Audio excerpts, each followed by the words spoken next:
You know, we've had a number of fun events this morning. Just dropped my coffee and my iPad. But this is just continuing a theme that has been my week. Do you ever have one of those weeks? No, I'm sure you all live charmed lives, don't you? The worst part is it's almost gone now. So, Monday morning, it's a little bit overcast, right? Everything looks fine for the most part. And then what happens around 3 o'clock on Monday? As soon as I pull up to the school, with the long walk, you have to park in the back street at Bayview, and you have to walk through the entire park and wait for your kid. And as soon as I got out of the car, the skies opened up. Like end time kind of rain fell. Now, as soon as I got out of the truck, I thought, it's all right. I always have an umbrella under the back seat, without fail. So I get out, I'm getting rained on, open the door, lift up the seat, no umbrella. Apparently, nobody took it from the back seat, I was later to discover. I had one of those silver sunshades, and I briefly thought about holding that, but I thought two things. One, I'm going to look ridiculous, and number two, I could be like a lightning rod with this metallic. So I walk in, just resigned, just casually strolled in, resigned myself to the fact that I was getting soaked, and got Sam, and back we walked, and then I drove around the block to my in-laws, parked the truck, and had a very wet dinner. And 4 hours later when I came out, truck was dead. So I borrowed some jumper cables, get it jumped, get it home, park it on the street, and for some reason my fan won't stop running, you know, the one by the rad. And so for 4 hours, just sat outside running until the battery died. Anyways, my poor baby spent 3 days at Ford. My poor baby. It was so cold and alone the whole time. And then I talked to Francis and Lorene. I talked to Lorene Drysdale on the phone. And she said, hold on, wait a second. Well, Francis says that's because you bought a Ford. I will never forgive him. And then it was a busy Tuesday with getting ready for the first messy church, and by 5:15 there were only 2 kids there, and there's a whole lot of food being cooked in the kitchen. I was getting really worried, and it turned out okay, but I was really tired. And Sam comes home with like 3 Band-Aids on his hand. But what happened? Well, I guess he had jumped on a fence and raked his hand on the fence, and he'd cut it all up, and then there was a note in his book that said, could you please talk to Sam? He keeps screaming in kids' ears at recess. Why are you screaming in kids' ears at recess? Well, they were trying to get my friends. So many things going on this week. I'm stressed out because the trailer in the driveway needs to be winterized before the freezing temperatures come, because all the water in the lines can freeze and just kind of blow everything up, and I don't have the time to do it. And then, of course, the blow of all blows. I sat there and watched as our dreams died for a second year in a row. Like, why can't they hit the ball? I don't understand. They have a $200 million payroll and they can't hit a ball? Stupid Blue Jays. Anyways, next year's a new year. We'll be back better than ever next year. So it was a crappy week. Oh, can I say that? It was a bad week. It was a bad week. But for some of you, I bet you that kind of week would seem like a dream week. See, I bet for some of you, you would love to have a truck that doesn't run, because it means you have a truck. And I bet that you would love to have a team lose in the second round of playoffs, because at least your team made it to the playoffs. The fact is, even as disciples of Jesus Christ, lives, we're not perfect. We have bad weeks, we have good weeks.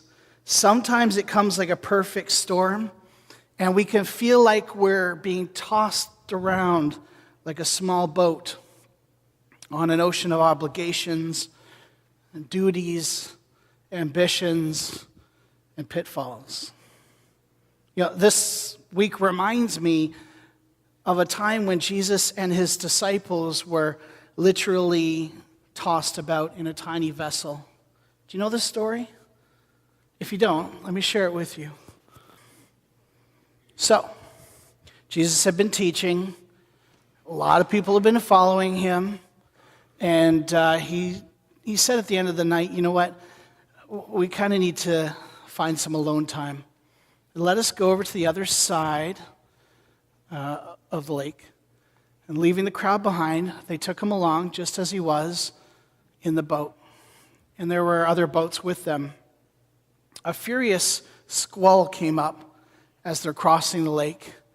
And the waves broke over the boat so that it was nearly swamped. Jesus was in the stern, asleep on a cushion. I mean, I get really tired on Sunday afternoons after preaching for half an hour. I can't imagine Jesus preaching all day, every day.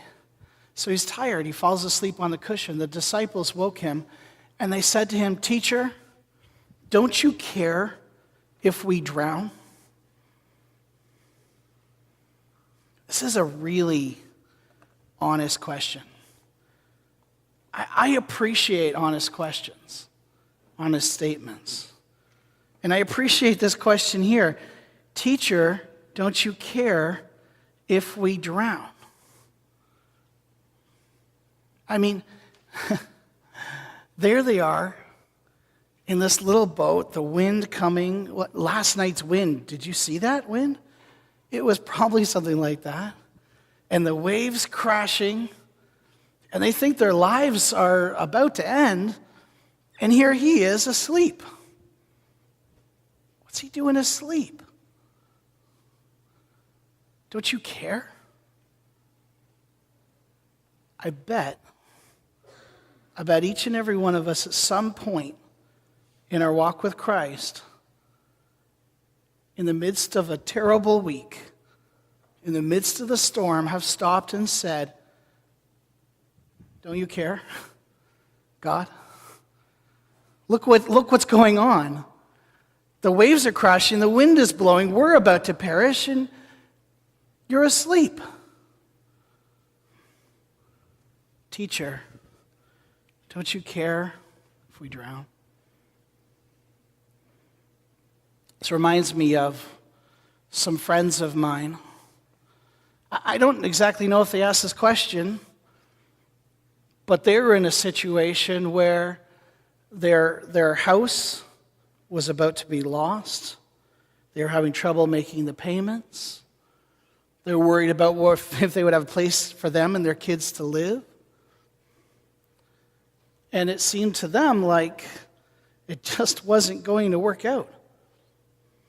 And I wonder if they ever stopped in the midst of that storm and said, "God, are you asleep here? Are you asleep? Like, wake up, don't you care?" I have a friend whose spouse is facing cancer treatments. And she's up all night, every night. Can't sleep. And I have to wonder if she's ever stopped and said, "God, why are you asleep? What's going on?" I have a friend who's an associate pastor in a Presbyterian church. Larger church. Their budget is significantly higher than ours, but they're struggling financially. And every few months they have a financial update, and there's whispers, maybe we should let go of the second pastor. And so she never knows from one moment to the next if there's going to be a vote, and she's going to have nowhere to live and no money to buy food. And I wonder if in the midst of that storm, she's ever stopped and said, God, don't you care if I drown? See, in this short story, it's just a quick little story that you could miss if you were not paying attention while reading through the New Testament. It's just a few sentences in Mark, but it's a very real picture of our lives as followers of Christ. Tossed about, winds howling, waves crashing, circumstances beyond our control, feeling like we could go under at any moment, and God, well, He's asleep in the midst of the storm. Let's face the truth. It would be so much easier if our lives were neat and orderly and safe. It would be nice if things were so complicated. Now, sometimes those complications, they're of our own making. Poor choices, short-sighted decisions, youthful indiscretions. Sometimes those complications are thrust upon us in spite of our best efforts. Sickness, unexpected debt, betrayed relationships. The truth is, it would be easier if our lives were simple.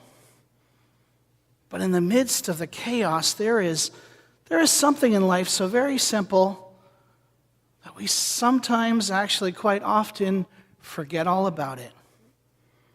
Something that the disciples would soon learn while in this boat. So they yelled at Jesus, "Wake up, don't you care?" And Jesus, well, he got up.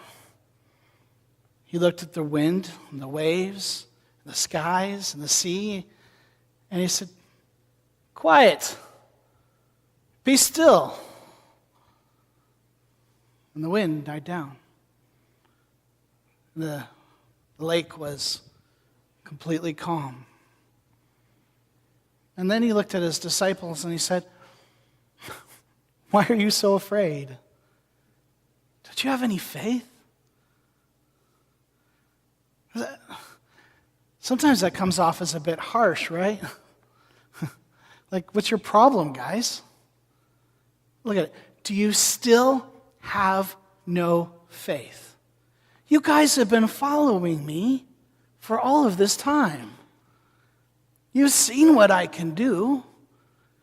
You know who I am. Why are you worried? I don't think it's a judgmental question. I think it's just from Jesus a very honest, maybe frustrated response. Why are you afraid? Well, it turns out they were afraid. They were terrified, Mark writes. And they asked each other, "Who is this? Even the wind and the waves obey him." Who is this? What a great question. Who is this? This is the most fundamental question that as followers of Christ we can ask. And it seems like for them this was one step in their journey to understanding who he is. Who is this guy? Well, they were finding out. It seems to me like the disciples, they don't have any idea with whom they're traveling. They haven't figured it out. Stupid disciples. Do they think that God would let his son drown? After all it took to get Jesus here. Do they think that Jesus is unaware of what's going on? Do they honestly believe that with Jesus on board, they're in grave peril. Shouldn't they know better? I mean, after all this time following him, can they still not know who he really is and what he can really do? Stupid disciples. But then again, how many storms have you been through where you've called out to God?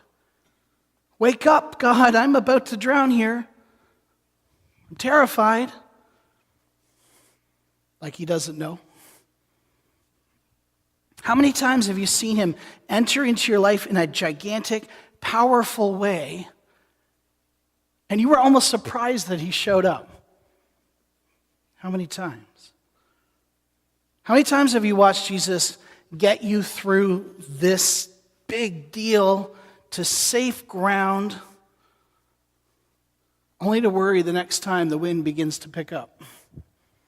How many times? How can we not know, after all this time, who he is, that when he shows up, we say, who is this God that even the winds and the waves obey him? God must get frustrated. Oh, ye of little faith. There's an old preacher's story about a poor farming community that depended on the rain so that their crops could survive.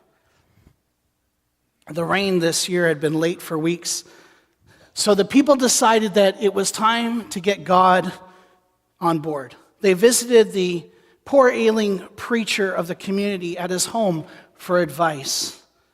And the elderly preacher decided that on that very day, after the farming chores were done, every family would congregate at the old country church, and they would pray and beseech the good Lord for rain. Well, everybody indeed turned up for the prayer meeting, and the crippled turned up, the elderly turned up, the very young turned up, everyone turned up to pray for rain. The choir was there ready with their rain-invoking songs. The people were gathered expectantly for the preacher to preach his rain-invoking sermon. And the sanctuary was so crowded that it looked like a Christmas Eve service or a funeral service for somebody the people actually liked. The elderly preacher finally arrived with the help of his two sons. He'd not been feeling well for some time. He had to be supported, almost carried up to the pulpit. He had a giant umbrella used as a walking cane. The choir members rose as they were about to begin the service. But then the pastor signaled for them to sit down. And the noisy congregation quieted down. They looked a little bit confused because of the change of order of service. Behind the pulpit was the preacher in his preaching robe. And he opened his mouth to speak, but only a whisper came out. His elder son, who was nearby, quickly moved to his side to listen to what his father wanted to say. And the attentive congregation was watching every move. And they watched as this middle-aged man was nodding at the elderly preacher as he repeated his message to his son. And then when he was finished, the preacher's son stretched to his fullest height, looked at the congregation and said, "My dad says that he is very happy that you are all here in church tonight to pray for rain." And the members of the church smiled, and some even began to clap. And the preacher's son added, "However, my dad would like to know, if you are praying for rain, then where are your umbrellas?" Praying for rain, or praying for the rain to end, we often call upon the name of God. Wake up. Don't you care? But do we really know what he can do? Friends, let's face the truth. It would be easier if our lives were neat and orderly and safe. It would be nice if things weren't so complicated. Sometimes those complications are of our own making. Sometimes those complications are thrust upon us in spite of our best efforts. But in the midst of the chaos, there is something in life so very simple, it's so often forgotten. That God is in the boat with us. Part of living simply is remembering that it is better to focus on the man in the boat rather than the wind and the waves. And who is this man in the boat with us? Well, the answer to that is a lifelong journey. We learn a little more about him through every storm that we weather. But the simple answer is this: he is the one who commands even the wind and the waves. He is God Almighty, and there is none like him. So I am glad that he is in the boat with me. Let's pray.